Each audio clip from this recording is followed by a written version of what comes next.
Welcome to Tales from the Trenches Tuesdays. Today I am absolutely honored to have Betty Ann Howard with me.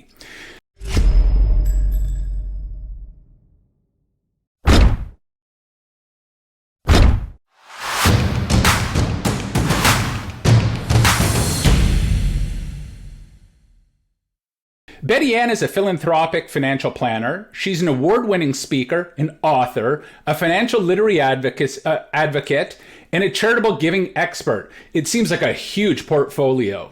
And for over 20 years, Betty Ann has been guiding women, couples, and families to realize their financial dreams and has shared her vision with audiences all around the world. She has a specialization in strategic philanthropic planning and charitable giving. She's been able to direct millions of dollars to the charitable sector while dramatically reducing taxes for those individuals she has assisted. So welcome, Betty Ann. Wow. Well, Betty Ann, I kind of think of you as like the triple threat, right? So you're a donor, and you're a volunteer, and you're an allied professional, right? So tell me about your best volunteer experience. Like, what made it a good volunteer experience? My best volunteer experience was, and this actually ties in with fundraising. So I was a board member at the Ban Re Foundation, which is at Queen's University. It's for women returning to university who need support. And we had our own Calendar Girls fundraiser. Now, this was back in I don't know if it would have been in the late 80s or early 90s. And we raised at least $30,000. And that was fun because we had the Right Honorable Flora MacDonald, and I got to reach out to people and say, would you like to be, have you ever heard of the Calendar Girls? And you know what I'm asking you, right? And Sheila Rogers and a whole bunch of great women who were in that calendar. So I think there was that experience. I think any volunteer experience I've had, I was a member of the Kingston Unitarian Fellowship. Our congregation was growing. We needed to buy a building. It was, okay, it's just numbers. Like some people... Betty Ann, what? It is so weird that you say that, because when you guys had that capital campaign, you hired a firm and I was the consultant. Oh, right. That was I guess in like 1997, 6, something like that, in Kingston. And I actually lived at one of the hotels in Kingston for 10 weeks running that capital campaign for you guys. So it's very funny. Isn't it? We probably interacted 30 years ago or something. So that's just wild that you mentioned that. Yeah, isn't it? Yeah. So I always like doing those kinds of things. It seems that you've certainly connected yourself with some great volunteer opportunities, but without mentioning names, I'm sure you've had some volunteer opportunities that have just been ones that you're like, oh my gosh, what did I just sign up for? So can you tell me a little bit what made them not so much fun? And Jack, if you don't mind, because I was thinking about this, I've been thinking about our conversation for a while, and right. what I would like to do is speak to the experiences that I've had as a donor that have, if that's okay with you, that sure. Just like, during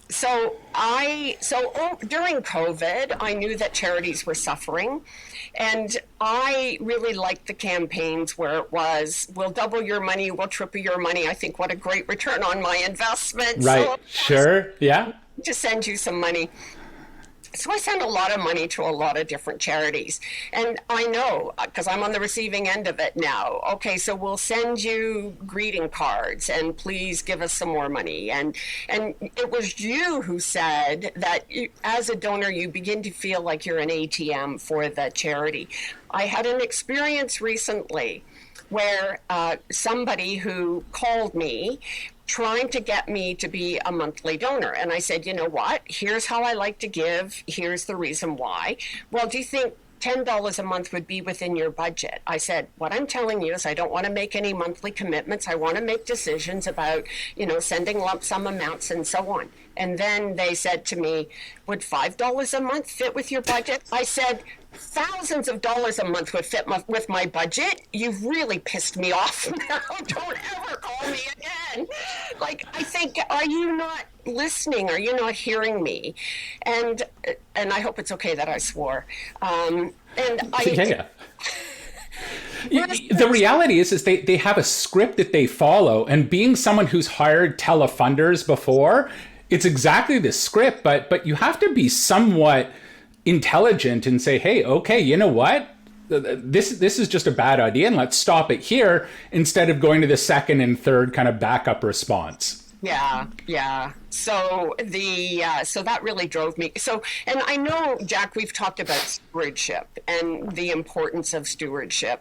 And when I'm on the receiving end, and I know that fundraisers, development, everybody's busy, and they should be doing their homework to know what I am now in a position to be able to do. And it's the people who foster the relationship with me, and where I don't feel pressure, but I feel respected, and I feel like then that makes all the difference in the world. Then when somebody says, would you care to fund this? Or with the CAGP Foundation, because I have a particular interest in women in philanthropy, I've said, I'd like to see funding go to this kind of project, and how can we make that happen? Yeah. And I think that's so important, and you have to kind of read the room, right? As I say to my younger son, you have to be able to know to read the room, and when it's time to kind of turn off the script and thank you very much for your time and move on. Because you were probably left with a bad taste that they weren't respecting your wishes, and the amount of money was irrelevant. It was just how you chose to do it, right? So sometimes they kind of get on their script and just have no ability to deviate from it. When I think about the future of fundraising over the next 5, 10, however many years, I think that we really do need to be tapping into people with different backgrounds, so that we can be doing a scan of the environment, so we can be ready for the next crisis, and so that we can be thinking about, so often fundraisers and charities are thinking about what their needs are and not what the developing needs are of their donors. And I think that if we're going to be donor focused, we have to be aware of that and aware of what the concerns are. Because then that's part of the relationship, right? Yeah. The only person that I know that's ever produced products and then said, well, I'm going to produce it and people will buy it anyways, was Steve Jobs. Right? There was no research that said people needed an iPhone, or at the beginning it was the music thing, the iPad. Yes. No one in their right mind thought that anyone, or iPod, no one thought that they needed to walk around with every piece of music they've ever owned in their life. But now it's a staple of everyone's. That's what they have. So having that discussion and what's important to the donor is very, very important. And a lot of times as charities, we kind of tend to gloss over it. We're going to kind of do the same old, and I'm sure they'll love it. That's always a bit of a challenge.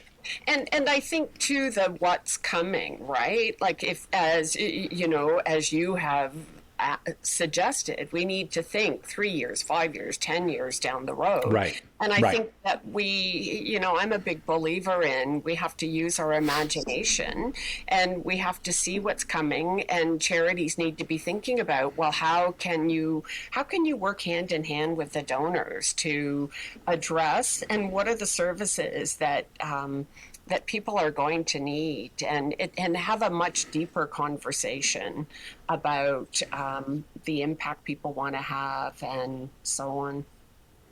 Yeah, I think that what separates the good fundraisers from the average fundraisers is that whole commitment to a deeper relationship, and to, understand the donor on a personal basis, and to understand that, maybe there might be another charity that the donor is even more interested in, and that really helps the donor. It may not help your charity, but, I think karma's a circular thing, right? It's going to come back to you.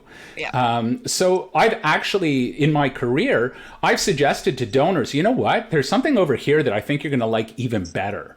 And they don't take the money away from the charity that I'm at right now. But it certainly helps to develop that relationship and trust with the donors, where it's not just all about whatever charity I happen to be working for. So can I ask you a question? Sure. Where do you see fundraising in the next 5, 10, 15 years? Interesting. So I think that a lot of the things that are direct mail, events, those kind of arm's length fundraising, I think they're going to be moved out of the charity. They're gonna hire a consultant. They'll be able to do it offsite, and it's there. And I think that really where the future is are those kind of relationship builders, and really a focus on having deep and meaningful relationships. And so I think there's going to be a big wake up. They always say that the average fundraiser should have 150 to 200 prospects or donors on their list. Well, it's really hard to kind of actively keep 200 of them there. So I think it's just also managing those expectations. So fundraising has only been around in Canada, last 50 years or so, and it's kind of going through a messy adolescence. They aren't really sure what the next steps are going to be for fundraisers. People still think that you're going out begging for money. And I would say my most successful canvases, I never asked for a gift. I spoke about some of the issues that were there, and a donor would say, well, how can I help? That's excellent. Right. So it's a different mind shift. And I think that is where fundraising is headed. I think that some of the stuff that is, just formulaic is going to get hived off to the side. I hope so. Well, Betty Ann, it's been an absolute pleasure to chat with you. I love talking with you because I think we kind of sing from the same hymnal. I think so. Yeah. And there's so much more we could talk about. So there is. Hi, folks. Don't forget to hit the subscribe button right here.